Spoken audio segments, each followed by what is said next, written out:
Secretary আছেন। কমলাসাগর বিধানসভা মতিনগরে এই হায়ার সেকেন্ডারি স্কুলটি অবস্থিত। ফ্ল্যাক্স আপনারা খেলা ছাড়ছেন, বিধায়কের ছবি কোথায় বলেন? কেন নবদল বণিক এখানকার কে? আমি জানতে চাই। মিডিয়া বন্ধুরা আছে, তারাও দেখছে, আমজনতা দেখছে।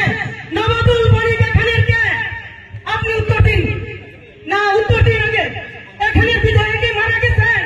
না না, বিধায়কে কেন মাইক্রোফোন বন্ধ করতাম? বিজেপি করেছে, ভারতীয় জনতা পার্টি কৃষ্টি কালচারে তোমরা না মাইক ছাড়া বন্ধ না।